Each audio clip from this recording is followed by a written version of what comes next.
Well, hello, Internet. Many of you guys have asked me to do a PHP tutorial like I did with JavaScript and Java, and so here it is. In this tutorial, I will teach pretty much the entire PHP language in one video. So I have a lot to do, so let's get into it. Okay, so this is going to be the basic format for this video tutorial. Over here on the left, I have a basic text editor. Over here on the right, I have Google Chrome, and it is going to run everything for us. Now, what I did ahead of time was I went and created a basic HTML file called enterinfo.html, and right here you can see I have the PHP script that we're going to be making, and it's going to process, meaning the PHP script is going to process every bit of information that is in this basic HTML file. So when the user comes over here and enters some information like that and clicks on submit, it's going to jump over to learn php.php and it's going to execute everything. And all I have here basically is just a form, and I'm going to be using the post message, which is going to send the data input into this form via a separate message, versus using the get method, which is going to send the data entered by appending it to the end of the URL. I am proposing that everybody watching this video knows HTML, but if not, I have a link in the description underneath the video to my HTML tutorial. You learned HTML in about 15 minutes with that one. Then I have a basic table here and name and address and the ability to input this information, and then at the very bottom here I have a submit button. So very, very simple. So let's start writing the PHP code.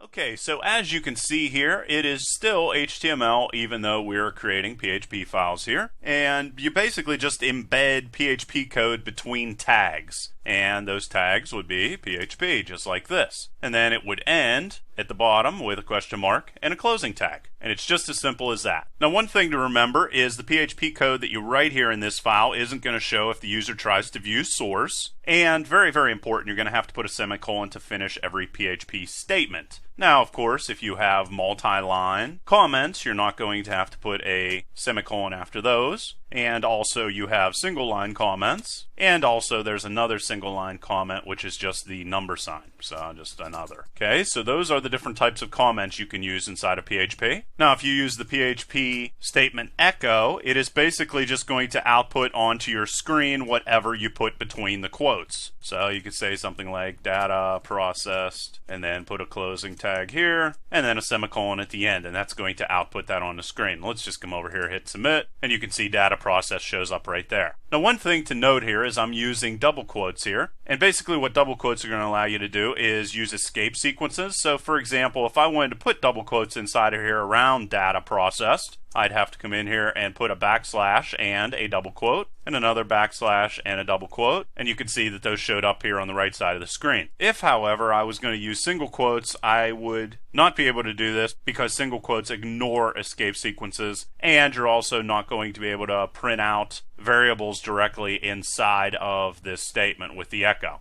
I'm going to show you that here in a moment. Let's do something right here out of the gate that's a little bit interesting just to show you how cool PHP can be. Let's go and print out all types of date information onto the screen. I'm going to go date default time zone set. And I'm going to use here the coordinated universal time, which is a standard to use. And then what I'll be able to do is come in here and use all of these different symbols to define exactly what type of date I want to print out on our screen. So let's just come in here and let's just create this. Basically what I'm going to do is I'm going to use echo again, and then I'm going to call date. And let's say that I want to put the hour. Well, you can see right here, hour, 12-hour format. So I'm going to put that there. I'm going to put a colon inside of it. Then I'm going to want minutes, which is I, as you can see above. Seconds, and then U would be milliseconds. I could then type in A for lowercase AM and PM. I could put a comma inside of there, then put an L for the full text for our day, capital F for full text for the month, day of the month, and then if I wanted to put a suffix on it like first, second, third, I just put a capital S there, put the year in with a capital Y, and then an E will print out the actual time zone that I'm going to use, which is going to be UTC. Close that off with another single quote, and there you can see date processed, and then it's going to have the exact time in milliseconds, PM, Saturday, August 19th, 2014, UTC. So I just wanted to show you real quickly how to do that, and of course all the code that we have here is available in the description underneath the video. Now whenever we look back at our HTML here, you can see that I have the names defined for username, street address, and city address. Well, they enter that information. How exactly am I going to be able to go in and grab it and use it inside my PHP code? Well, it's rather easy. I'm going to put a $sign in here, which is how you start all of your variable names, which is where you're going to store your information. I'm just going to call this user's name. And then because the HTML used the post way of passing information, I'm going to type in $_post, put a bracket, and then I'm going to type in the username, which is the name that was defined in the HTML code, and then go right like that. And that's going to be able to get me all of that data that was passed in there quite easily. And then I could get the street address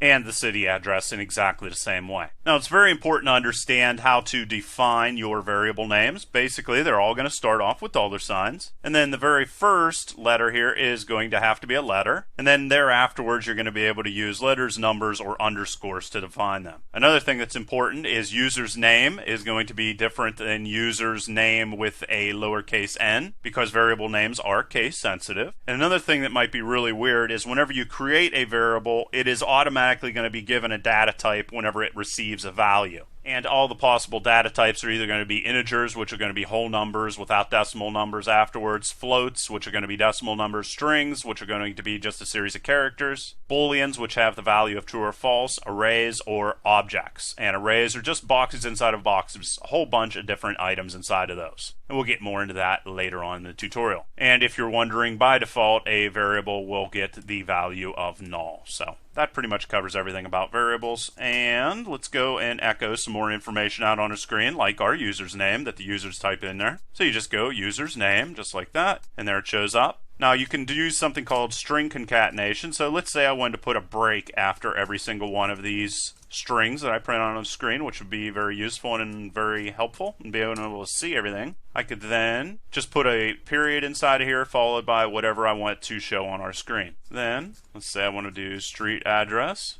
and city address. Make sure you have a lowercase a right there, and then save this, jump over here, and there you can see it printed everything out on the screen and also put the line breaks inside of there. Another thing you can do with text is use what's called a HereDoc syntax, which is basically, let's just come in here and create a basic string. What you could do is have your string go over multiple lines, and all you're going to have to do is put these little sideways carets inside of here. Then you're going to have to define pretty much anything that won't show up in your string. Then what this is going to allow you to do is go the customer's name is, and just keep going. And then you just type in user's name, and they live at, and then we type in street address, in city address, and then you could throw your break statements in there if you'd like. And then at the very end you have to make sure you do this. Make sure there's no white space before this, and then you're going to type in EOD, exactly what you have above. And then you could just come in here simply and go echo and string. And there you can see customer's name is Derek and they live at 123 Main Street in Derry. Come and get rid of some of this stuff. Another thing you can do, of course, is define constants, and they are pretty much exactly what you think. They are values that cannot be changed. So if I want to put pi inside of here, there we go. And then I would simply be able to come in here anytime I want and go echo the value of pi is, and then uppercase. And you would want to use uppercase with all your constants. And there you can see that it printed out just like that. Of course, like every other programming language, you're going to be able to do all types of different forms of arithmetic. And I'm going to show you other different ways to print stuff out here on our screen here in a moment. So let's say that I wanted to print out on the screen whatever 5 plus 2 is equal to. Put that period inside of there. And I'm going to go 5 plus 2. And let's do this for a whole bunch of them. So let's do a subtraction, and let's do a multiplication, which is a star, and let's do a division, and modulus, which is going to return the remainder of a division. And of course change these guys over here as well, and then throw in another break statement. Another thing you can do also is, let's say you wanted to cast to an integer. So let's come in here, and if we do this division here, it's going to come back 2.5, of course, because 5 divided by 2 is 2.5. Let's say, however, I wanted it to show up as an integer or cut off the decimal place. I would just put integer inside of these brackets like that. And of course, you're going to be able to do that with all the different data types. So if you wanted it to show up as a change from an integer to a float or a double, for example, which is just a number with a decimal place, you would just type in double inside of here instead. But we're going to leave this integer. You could also do the same thing with string. Of course, just type string inside of there. And there you can see all of our arithmetic show up there on the screen, right there. And you can also see this doesn't show 2.5, it just shows 2. Another thing we can do is, let's come in here. You can use a shortcut. So let's say that we have a random number, and let's just give it the value of 5. And we wanted to add 5 to random number and then output it on our screen, plus change the value of random number. Well, we could just come in here and go random number, and then plus equal 5. Or we could change that to 10, just so it's not confusing. So what this is going to do is take the value of random number, which is 5, add 10 to it, and then save it back to random number. And there you can see it shows 15 on the screen. And of course, you're going to be able to do that not only with the plus, but you're also going to be able to do it with the minus, and multiplication, and division, and modulus. So those are some shortcut ways to add numbers to themselves. Another shortcut we can have here is we can auto increment by 1 very, very easily. There's actually 2 ways to do it though. So let's go in here and let's just do a random number is equal to, and show that on our screen. And let's just go plus plus, random number, and we'll throw a break statement in there as well. And make sure it's between quotes. And then we're going to use the other way to auto increment or add 1 to a value in a shortcut way. We're going to put the plus plus after it, and we can take that right there, and you're going to see here in a second the difference between the two of them. And there you can see it. Now, whenever you put the plus plus before the actual variable name, what that's going to do is it's going to add 1 to it immediately. And that's the reason why it shows on the screen. If, however, you put the plus plus after, it's going to use the original value for random number in whatever you're doing, and then after it's done using it, it's then going to add 1. So if you would then do an echo down here, like that, now it's going to be 7. And there you can see it is 7. Another thing that's kind of interesting is you can kind of make either create a reference to a variable or make a copy of a variable, however you want to look at it. So let's say I wanted to go reference to number. I could then go equal to, put an ampersand inside of there, and then point at random number, right like that. I could then go into random number and give it the value of 100, and then come down here and call echo again. And I'm going to put single quotes in here this time because I don't want the value for my variable to show up in here. I want the actual name to show up inside of there, so that's why I'm using single quotes this time. And I could go reference to number, and you can see 100 shows up. So if the value for random number changes, this is going to change as well because I went in here and turned this into a reference to random number. So I'm covering pretty much everything here. Another thing, let's go in and talk about if statements. Now there are many different ways to compare values inside of PHP, just like most other languages. You have equal to, you have not equal to, you have less than, you have greater than, you have less than or equal to, and finally you have greater than or equal to. So let's go and use those guys. And then we have a couple other ones that are a little less known. We have the 3 equals in a row, and what this is going to do is say if 2 values are equal and the same type. And another thing you could do is go put the exclamation point in there, and this is going to check if it's not equal or the same type. Alright, so let's use these comparison operators in a useful way. So what we're going to do is execute different code based off of different conditions. And an if statement works great for that. So let's say if 5 is equal to 10, in that situation we're going to want to put our curly brackets here, and then inside we're going to have all the code that's going to execute if that is true. So we're going to come in here and just say 5 is equal to 10, which we know is not true. Another thing we could do is, let's say we want to check another condition, or let's go and just talk about the default first. If you put else inside of here, if 5 is not equal to 10, then this code is going to show up. And we'll go echo is equal to 5, not equal to 10, right like that. And if we execute it, you can see that 5 is not equal to 10. Now what I started to allude to there is the situations in which we would want to actually check multiple different conditions and perform multiple different operations based off of that. So let's say we have a grocery store and it offers discounts based off of the number of purchases. So let's say somebody went in and wanted to purchase 4 oranges. Of course, put the equal sign inside of there. And then another thing the store sells is bananas. And let's say somebody wanted to buy 36 bananas. Now the store owner wants to come in here and see if the user goes and buys more than 25 oranges and also more than 30 bananas, they're going to give them a 25% discount. How are we going to do that? We're going to come in here and we're going to say if, and we'll put multiple brackets around that, num of oranges is greater than 25. But how do we check for and multiple different situations, multiple different comparisons. Well, we just put the and symbols inside of there, right like that, and that's going to allow us to check if both things are true. And these are called logical operators, these guys right here, and I'm going to show you the other two logical operators in a second. And we'll go num of bananas greater than 30. So if they want to buy more than 25 oranges and more than 30 bananas, we're going to give them a discount. And in this situation, we're just going to echo out on the screen 25% discount, right like that. Let's say they want to offer other discounts, however, in situations in which they don't buy enough. In those situations, we're going to type in else if. And let's save ourselves a little bit of time. Let's just copy this, paste that in there. And let's say we're going to give them a 15% discount if they buy more than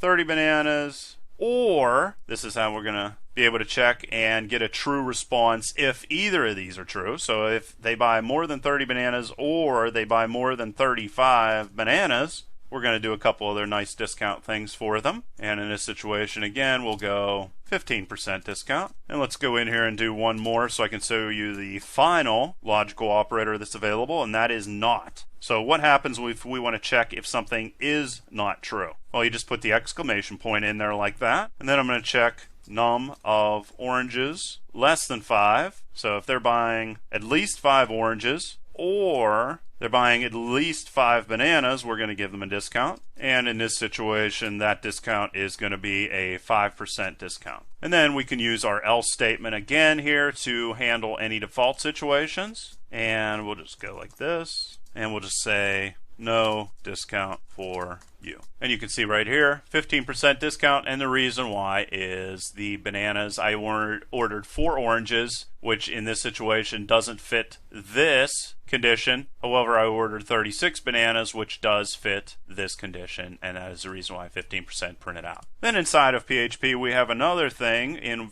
We get in a situation where we want to assign a value to a variable based off of a condition is true or false, and it is called the ternary operator. And basically, the way it works is you have your condition followed by a question mark, and then you're going to have the value that's going to be assigned if true, or value if false is going to be assigned. And the basic way that this is going to look is, let's come in here and let's say we have biggest number we're going to store inside of here and equal to. Then we're going to have our condition, so we're going to have 15 greater than 10. Of course, these could be variables and not just straight numbers. And then we're going to say that we want to store 15 inside of biggest number if it's the biggest, or 10 if it is the biggest. And then of course we could go echo biggest number. And there you can see 15 showed up. Another way we could do conditions inside of PHP is using a switch statement. And you're going to use a switch statement whenever you have a very limited number of possible values. So let's say we want to make different decisions or print different things based off of the username that gets passed in our HTML. Well, you're going to type in the variable you're going to be checking for, user's name in this situation, and then you're going to type in case the user's name has the value of Derek, and you can use doubles or strings or anything inside of here. Well, in that situation, we're going to type out hello Derek. And then we could do the same by creating a couple more case statements, or let's just create one more. That'll solve it. Let's say it is Sally, and you're also going to want to come in here and type in break, which is going to throw you out of the switch statement and continue executing code afterwards, but it's not going to come down and check if it's Sally and waste time. And then of course type in hello Sally. And then we want to come in here and also type in a default answer or code that we want to have execute in that situation. And we're going to type in echo, and we'll say something like hello valued customer. And then type in break. And there we go. And we know that I entered Derek previously, and now you can see hello Derek shows up. So that's a switch statement. Now very often you're going to want to perform actions until a certain condition is met, and a while loop works great for that. But one thing we have to do is first come in here and define some way for us to get out of the while loop. And what we're going to do is we're going to continue incrementing the value for number until it is greater than 20. And of course this is going to have to be created or initialized or whatever you want to refer to it as outside of the while loop. Then you're going to type in num, and we're going to continue executing code inside of this loop, which is defined by these curly brackets right here. And then inside of it, we're going to type in, let's go and auto increment that by 1 each time. And you're going to have to always do that inside of while loop as well. And then let's go and put commas inside of here, and we're going to print out these inside of the browser. And there you can see it was an easy way to be able to print 1 through 20. Another thing you can do is go and use a for loop, which is going to pretty much perform exactly the same actions that you saw with the while loop, but it's going to do it in a somewhat more compact way. So let's just leave the while loop there, and I'm going to show you how to do exactly the same thing with our for loop, and we're going to use for loops again later on in the tutorial in an example. So we're going to define number is equal to 1 in this situation, and I use 0 up here only because I used this increment right there, and that's the reason why it's going to switch to 1 and then it's going to print. Remember, that's the way that works. And then I'm going to come in here and define the condition. I'm going to keep doing this as long as number is less than or equal to 20. And then I'm going to define how the variable is going to be incremented each time through our loop. And I could just go echo and num, and then I could print a comma out inside of there. But one thing that sort of bothers me is after this 20 right here, I have a comma. It's also going to give me an excuse to go and talk about something else. So let's say I wanted to come in here and say if is not equal to 20. Well, in that situation, I'm going to print out my comma. However, if it is equal to 20, I could come in here and end this in a couple different ways. One way to stop looping is to use that break statement just like before. What that's going to do is jump us out of our for loop immediately. If I wanted to be really crazy, I could come in here and type exit. What exit's going to do is stop executing my PHP script altogether. But I don't want to do that. I just want to stop executing the for loop in that situation. And you can see here, if I jump over, execute, it's going to print 1 through 20 again. But in this situation, it got rid of the comma at the end of the 20. Another thing that's very useful, I talked about them for a brief second before,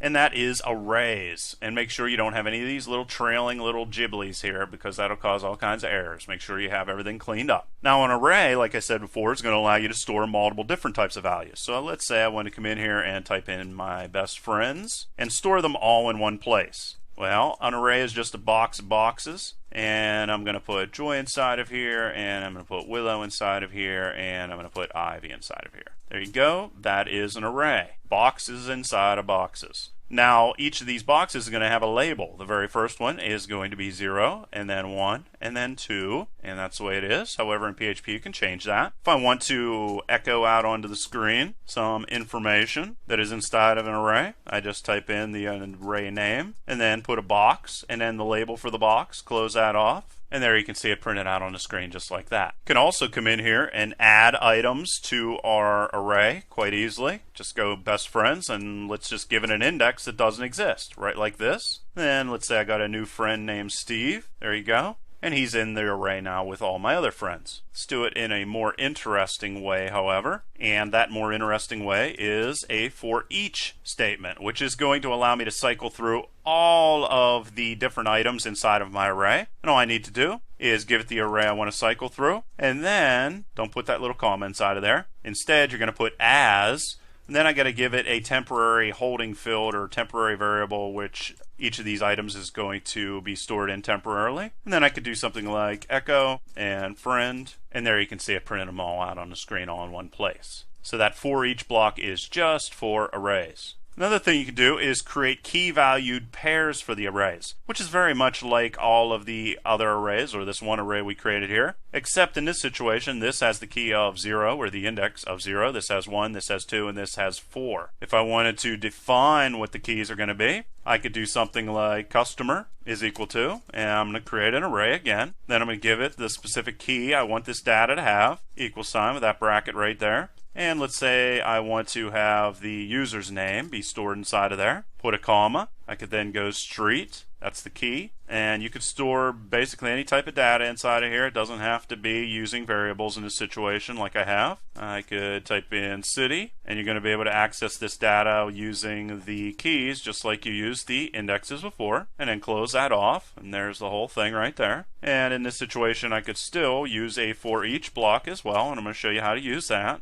We're going to type in customer, which is the array I want to work with, as, and then key and value. Key valued pairs. Was that there? And then I could go echo, key, concatenate this, and put in a colon, and then I could type in also my value, and execute that over here. And it's going to print out my name, my street, and the city. Another thing you're going to be able to do is combine arrays. This is so easy to do. Let's just say we want to store this information in best friends, whether this makes sense or not. So if I want to take the customer data and put it in best friends, like let's say I decided that 123 Main Street was a best friend, whatever. Let's just go best friends and just put a plus sign and customer. And now they are joined. They are all one array, but they have different keys. You can also do comparisons between arrays to find out if they are equal. In that situation, just use the equal sign. Not equal, there you go, it's the same thing. If you want to check if they have the same values, same order, and same data type, however, you're going to have to put 3 equal signs. So there's a way to compare arrays. Another thing we can do is come in here and create a multi-dimensional array. Just get rid of all of this. So let's say we wanted to go and create a customers array is equal to, and again, you're going to type in array, right, like we did before, and then you just put an array inside of an array. That's what a multi-dimensional array is. And then we could have like customers' names, for example, and 123 main,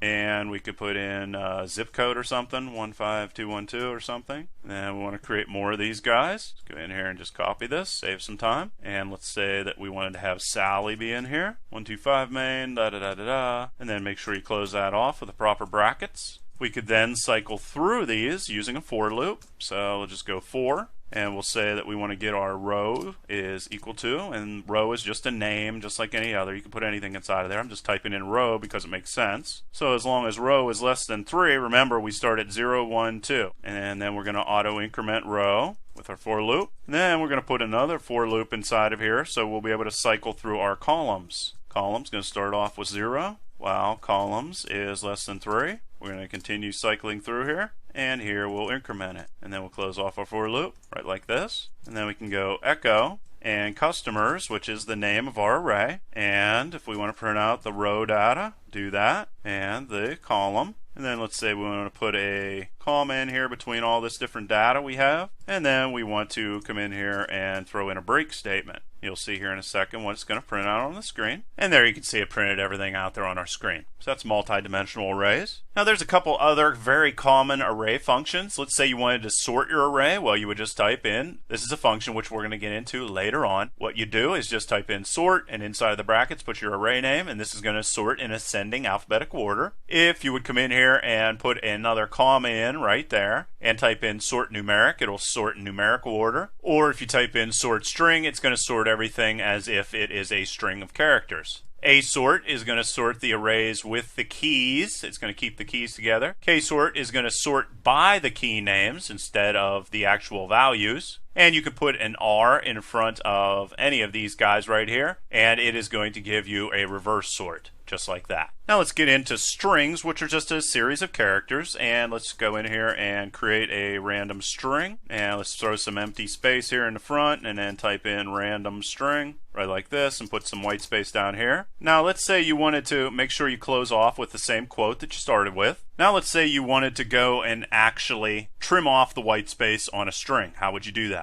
Well, another thing that's very useful is to be able to see the length of the string. So you just use strlen, or string length, and we're going to type in random string, and then we'll throw a break statement in there. Now if you want to trim off the left space, what we're going to do is with this guy, we're going to go ltrim. That's going to get all the white space off of the left side of our string. If you would want to do pretty much the same thing on the right side of the screen, you're going to type in rtrim. Not very common to use those guys though. And the number one way, I'm using string length here just to show you how the string changes based off of using these trim functions. And I'm going to use trim. That's going to get rid of all of the white space. And there you can see the original string length was 29. After we got rid of all the white space on the left, it was 19. After we got rid of the white space on the right, it became 23 because there was more white space on the left than on the right. And then after we called a full trim, which got rid of all of the white space on the left and the right, we have a total string length of 13. Now, I have been using echo for everything so far, but there's another way to print information on the screen, and that is called printf. And you're going to use printf because it's going to allow you to format strings on your screen, just like echo does. So let's go in here and show you the difference in what echo would look like versus printf. You're going to be able to use all kinds of conversion codes to convert your data as well. So with echo, I'm going to go the random string, Now if I put a $sign inside of here, because this is double quotes, this would actually show up here instead of random string. Reason I didn't do that is random string.